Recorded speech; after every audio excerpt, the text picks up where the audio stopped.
Big Boss season 8ல 50வது நாள்ல எப்படி ஒரு ஆச்சரியம் நடக்க போகுதா? முன்னாள் போட்டியாளர் என்ட்ரி ஆக போறாங்களா? என்ன நடந்திருக்கு அப்படிங்கறத வாங்க பார்க்கலாம். பிக் பாஸ் சீசன் 8 இப்பதாங்க விறுவிறுப்பா போறதுக்கு ஆரம்பமாயிருக்கு. சொல்ல போனா சீசன் 8 ரொம்பவே நல்லா கொண்டு போயிட்டு இருக்காங்க. கொஞ்ச நாள் பாக்குறதுக்கு ரொம்ப போர் அடிச்சாலும் ஸ்கூல் டாஸ்க்கு அப்புறம் ரொம்பவே பரபரப்பா போயிட்டு இருக்கு. அந்த வகையில இப்ப வைல்ட் கார்டு என்ட்ரி ரொம்பவே நல்லா இருந்துச்சு. சொல்ல போனா ஆரம்பத்துல எதுவும் பண்ணல. அதுல ஒருத்தவங்க வெளியும் போயிட்டாங்க. ரவீந்தர் அவரும், தர்ஷா குப்தா அவங்களும், அர்ணவ் அவரும், சுனிதா அவங்க, ரியா அவங்க எல்லாருமே இப்ப வெளியில வந்துட்டாங்க. எல்லாருக்குமே தெரியும். ஆரம்பத்துல முதல் நாளே சாச்சனா அவங்கள வெளியே அனுப்பி அதிரடி காட்டி மறுபடியும் அவங்கள வீட்டுக்குள்ள கொண்டு வந்து விட்டுருக்காங்க. போட்டி ரொம்பவே நல்லா தான் போயிட்டு இருக்கு. விறுவிறுப்பு இப்பதான் ரொம்பவே அதிகமாயிருக்குன்னு சொல்லலாம். அந்த வகையில 50வது நாள்ல ஏதாவது ஒரு அதிரடி காட்டலாம் அப்படின்னு பிக் பாஸ் டீம் முடிவு பண்ணிருக்காங்களாம். பயங்கரமா யோசிச்சுட்டு இருக்கலாம். அடுத்த சில தினங்கள்ல அந்த நாள் வரவிருக்கு. இந்த சீசன்ல எவிக்ஷன் மூலமா வெளியே போன போட்டியாளர்கள்ல மறுபடியும் வீட்டுக்குள்ள ஒருத்தரை கொண்டு வர இருக்காங்களாம். அடுத்த சில தினங்கள்ல இந்த ஒரு விஷயம் நடக்கிறதுக்கான வாய்ப்பு இருக்கு அப்படின்னு சொல்றாங்க. யாரை அனுப்பலாம் அப்படின்னு யோசிச்சுட்டும் இருக்காங்களாம். முந்தைய சீசன்ல விஜய் வர்மா அவங்கள இப்படி மறுபடியும் அனுப்புனது எல்லாருக்குமே தெரியும். மறுபடியும் அவரை அனுப்பி அந்த சண்டை போட்ட விஷயங்கள் எல்லாம்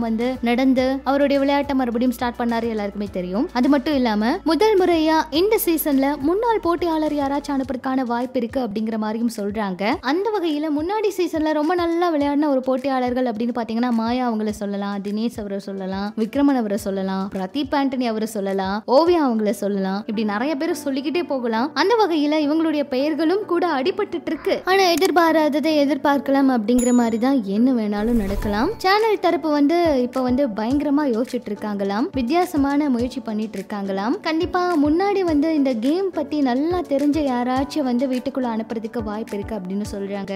ஆனா அந்த மாதிரி யோசிச்சு உள்ள அனுப்புனா விளையாட்டுல ஆடியன்ஸ்க்கு இன்ட்ரெஸ்ட் இருக்காது. அதனால அப்படி ஒரு வாய்ப்பை புதியவருக்கே தரலாம் அப்படிங்கிற மாதிரி முடிவு பண்ணிருக்காங்கன்னு இன்னொரு தரப்பு சொல்லியிருக்காங்களாம். அதனால 50வது நாள் காரணம் காட்டி இதே சீசனோட முன்னாள் போட்டியாளர்களை அனுப்புகிற ஒரு ஐடியால தான் இருக்காங்களாம். அப்படி ஒரு என்ட்ரி இருக்கும் பட்சத்தில் அந்த வாய்ப்பு யாருக்கு அப்படிங்கிற மாதிரி ஒரு சில கேள்விகள் இருக்கு. ரவீந்தர் அவரு திரும்ப வீட்டுக்குள்ள வந்தா நல்லா தான் இருக்கும். ஆனா ஒரு வாரம் இந்த வீட்டுக்குள்ள இருப்பாரு. அப்படி ஏதாச்சும் ஒரு சில விஷயங்கள் சொல்லி அனுப்புனா போட்டி இன்னுமே சுவாரஸ்யமா இருக்கும். ரவீந்தர் அவரு ஆரம்பத்துல ரொம்ப நல்லா நிகழ்ச்சியை கொண்டு போனாரு. ஆனா அவர் திரும்பியும் வரதுக்கான வாய்ப்பு குறைவுதான். தர்ஷா அவங்களும் அர்ணவ் அவரும் கண்டிப்பா வரதுக்கான வாய்ப்பு இருக்கு. ஆனா உண்மையா அவங்க வர போறாங்களா என்னங்கிறத வெயிட் பண்ணி தான் பார்க்கணும். அர்ணவ் அவருக்கு இன்னொரு வாய்ப்பு கொடுத்தா அவரு சூப்பரா விளையாடுவாருன்னு ஒரு ஐடியா இருக்கு. ஏன்னா இந்த கேமை நல்லா பார்த்திருக்காரு. மறுபடியும் இந்த கேமை சேஞ்ச் பண்றதுக்கான வாய்ப்பும் இருக்கு. அதனால இவங்க ரெண்டு பேரும் முன்னாடி வெளியே போன போட்டியாளர்கள ஒரு ஸ்ட்ராங்கான போட்டியாளர்கள் அப்படின்னு சொல்லலாம். இவங்கள யாராச்சும் மறுபடியும் வீட்டுக்குள்ள போனா நல்லா இருக்கும்னு தான் ஃபேன்ஸும் வெயிட் பண்ணி பார்த்துட்டு இருக்காங்க. சோ வெயிட் பண்ணி பார்க்கலாம். எதிர்பாராததை எதிர்பார்க்கலாம். இந்த சீசன்ல மறுபடியும் யார் வீட்டுக்குள்ள போகணும்னு நீங்க நினைக்கிறீங்க அப்படிங்கிற உங்களுடைய கருத்துக்களை